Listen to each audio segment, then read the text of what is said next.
grand merci à Orange bu leen fàtte ci kanam dinañ dalal Cheikh Oumar Sy Djamil écrivain président plateforme Grande Force Citoyenne jàngat bi ni ñu leen ko doon waxee tey jii ñu ngi ciy ànd ak Biti Loxo Ndiaye experte en numérique nekkoon itam directrice promotion économie numérique madame Biti Loxo Ndiaye ñu ngi lay nuyu di la ziar di la dalal jàmm. maa ngi lay fay di leen remercier ci invitation bi. merci beaucoup alors tey li ñu bëgg a waxtaanee mooy mbirum réseaux sociaux yi parce que gis nañ benn réew bu mel ni Australie dañoo tere léegi xale yi nga xam ne motalaguñu fukki at ak juróom-benn. ñoom accès ci réseaux sociaux yi moo xam ay TikTok la ay Facebook Instagram ak yeneen yu ni mel c'est une première. ci àdduna ba tax ñuy laaj ndax ñun Sénégal mën nañu dem ba egg ci niveau boobule laataa ñuy ñëw ci raison yi nga xam ne moo poussé dëkk bu ni mel mu jël décision boobu. waaw maa ngi lay remercier ci question bi. effectivement ñun Sénégal. mën nañu inspiré wu ci Australie. parce que li ñu mën a inspiré wu mooy ci démarche bi ñu adopté ñoom. li ñu njëkk a def mooy dañoo def benn étude dañoo jàngat xale yi nan la ñuy utiliser internet. gis nañu xale yi 97% xale yi. ñoom ñu ngi ci réseaux sociaux yi. te gis nañu tamit fukk xale yi ne ci réseaux sociaux yi 7 xale mosu naa gis loo xamante ni baaxul pour santé mentale am ak bien-être am. sur cette base là ci lañ jël ay mesures mais mesures yi ñu jël dañ ko adressé entreprise du numérique yi c'est-à-dire dañ leen jox ay injonction ne leen. léegi da ngeen war a supprimer compte xale yi ba pare di mën a mettre en œuvre ay mesures yu identifier réellement âge xale yi donc processus boobu wax nañ ko mën a appliquer ci suñu réew dans la mesure où dañuy dem de plus en plus ci adoption du numérique mën nañ jàpp ni Australie ak ñun bokkuñu en termes d'utilisation du numérique parce que ñoom 97% de la population ñoom ñu ngi utiliser internet mais par Sénégal ñu ngi ci 42% mais comme si loolu leen jëm wax nañ mën a di taxaw di xool di seetlu processus boobu di ko seetlu ci pour xam lan lay jur buñ ko appliquer ndax dinañ ko mën a appliquer jàngat boobu nag dinañ ko mën a indi suñu réew xool ñun nan lañ ko mën a contextualiser. voilà ndax ñoom bokk na ci li nga xam ne moo gën a motiver décision bu ni mel. muy xale yi ni ñu demee ba am benn addiction ci réseaux sociaux yi da ngay gis xale boo xam ne su booba jant soo da ciy xëy. et puis yeneen risque aussi yi ci am muy mbirum harcèlement ak yeneen yooyu lañ te yooyu tamit gis nañ ko fii suñu réew également est-ce que c'est au même niveau. waaw dans tous les cas am na fi parce que même ñun ñii nga xamante ni dans nos familles dañuy gis xale yi ni ñu addictifé mag yi mais loolu yëpp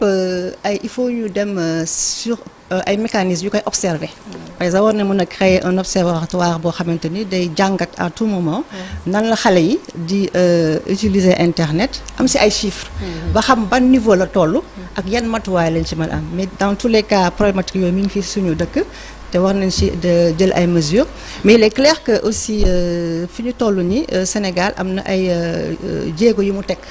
bu ñu jàppee par exemple ministère du numérique mi ngi porter li ñuy wax plan de protection des enfants en ligne plan bi nag dafa adressé nit ñu bari adressé na état bi moom ci boppam adressé na justice bi adressé na police yi enseignants yi parents yi ak entreprise yu numérique yi bu dee justice bi dañ leen di former pour permettre leen ñoom bu ñu gisee ay victimes ñu xool nan leen di prendre en charge ak peine yi ñu war a teg adressé nañ tamit enseignants yi jox leen éducation numérique di leen jox ay outils yi nga xam di leen mën a vraiment encadrer usage numérique dans les écoles parents yi aussi mais aussi di waxtaan ak entreprise du numérique yi pour ñoom tamit ñu mën a gën a assainir espace numérique bi. mais tey jii Sénégal sax suñu doon def xayma bi j'imagine que peut-être que amuñ statistiques yi ñi utiliser internet est-ce que sax pàcc boobu ëpp ñu ci doole génération boobu nga xamee ne amaguñ sax 18 ans est-ce que newul ñooñu ñoo ëpp doole actuellement ci internet nu muy doxee fii Sénégal aussi suñ ko bëggee réguler tamit parce que. ñoom d'habitude dañ lay laaj sooy inscrire ci yooyu ban âge nga am nga ñëw dugal 18 ans par exemple wala 25 ans alors que 15 ans nga am est-ce que am nañ mécanisme mën a identifier loolu vraiment. waaw effectivement xale yi ñoom ñooy gën a utiliser internet bi ndax même suñu population sénégalaise xale yi ci ëpp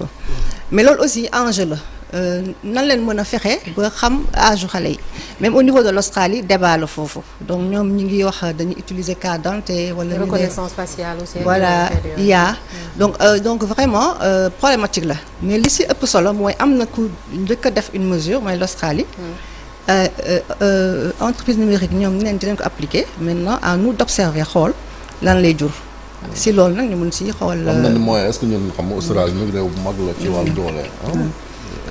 fii est-ce que am nañ doole jooja. bon c'est à voir parce que dans tous les cas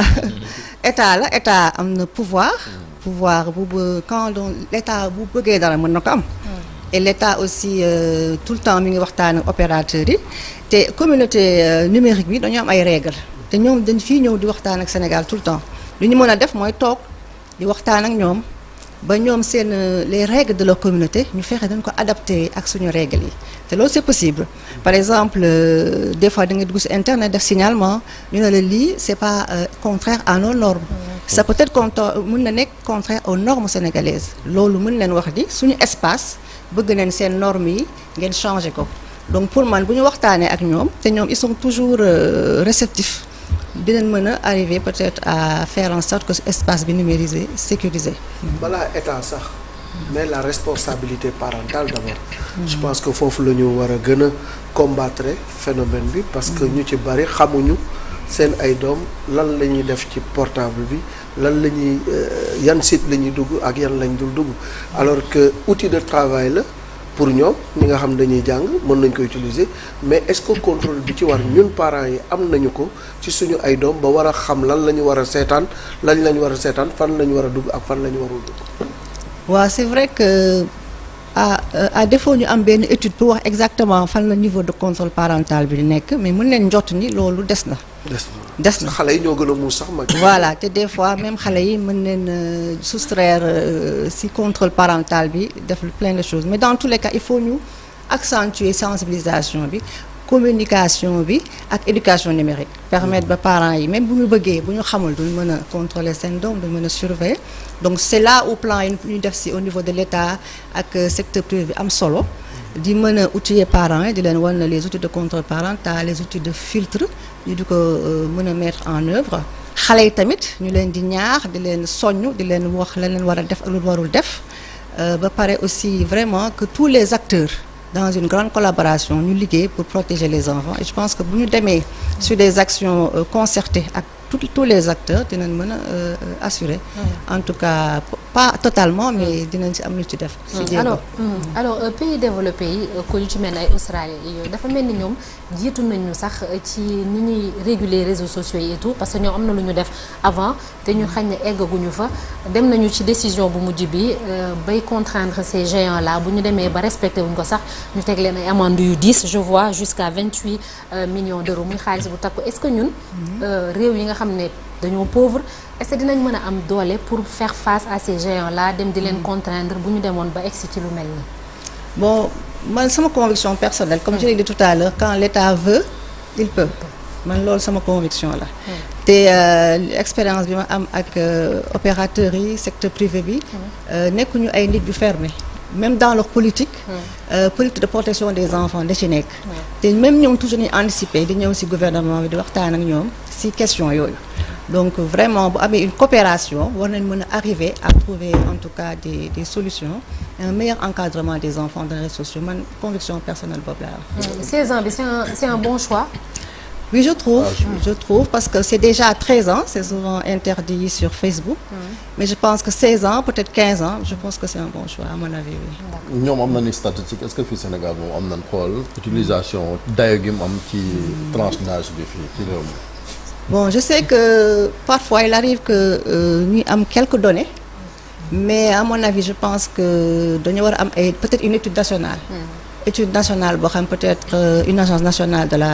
de recherche porté ko te ñu inscrit que dans le calendrier de recherche c'est-à-dire chaque année ñu di ko def peut-être man de mon côté j'ai pas encore vu d'étude officielle là-dessus et pourtant je pense que sax suñuy xool ci ay vues ci YouTube souvent on le voit les artistes yi nga xamee ni ñoom ñoo nekk xale yi dooru juddu démb en termes de visibilité li ñuy am c'est en fonction de ce public jeune là grand yi amuñu sax genn wàll gi te pourtant ñoom ñoo leen ëpp expérience ëpp leen dayoo gën leen yàgg ci scène bi et ça montre que ni nga koy waxee contenu digital bi xale yooyu ñoom ñoo ko yor la plupart du temps. waaw ça moom dëgg la moom les usages numériques c'est beaucoup plus poussé ci niveau xale yi loolu moom dëgg la maintenant nag comme j'ai dit il faut un encadrement poussé. L'État doit jouer son rôle, l'école doit jouer son rôle pour encadrer les enfants pour meilleur usage d'Internet parce que réseaux sociaux yi addiction lay indi addiction dina tax xale yi perdre beaucoup de choses au niveau de leur concentration au niveau des écoles. addiction gën ko leeral parce que il faut ñu xam. njeexital bi ñuy am addiction ci xale yi quoi yan danger la ñuy encourir bu ñuy utiliser yenn affaires yi ci. waaw dépendance bi parce que souvent dañuy gis xale yi ñu ne ci téléphone bi yàgg ci. dafay créer ay échecs scolaires. Problème de concentration. am na yeneen problématique yu jëm ci bon ay harcèlement ak sur pédopornographie il y a plein de même risques. retard aussi ci développement pour xëy ñi gën a nekk ndaw ñu am ay 1 an ci retard langage bi. c'est aussi ça je pense am na études yu ko wane aussi xale yi concentré wu lu bari ci écran yi. ay waxi Mickey tout à fait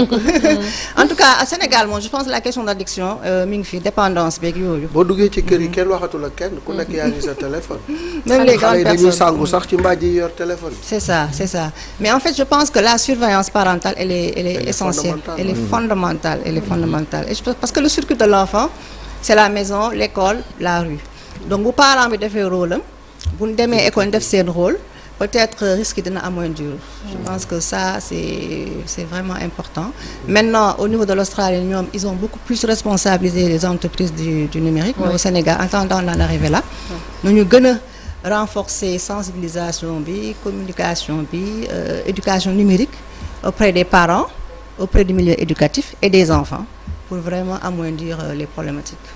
mais li ñu gis aussi mooy ci numérique bi business la daanaka ci ay réew développé yu bari da ngay gis ay xale yu am moins de 16 ans sax dañu am ay chaînes YouTube dañu am ay page Instagram wala yeneen di ci def ay contenu di am ay abonnés donc xam nga bu ñu demee ba ne parents yi aussi dañu ci am responsabilité est-ce que ñoom pare nañu pour xaj na xaalis boobu ñu koy bàyyi aussi de côté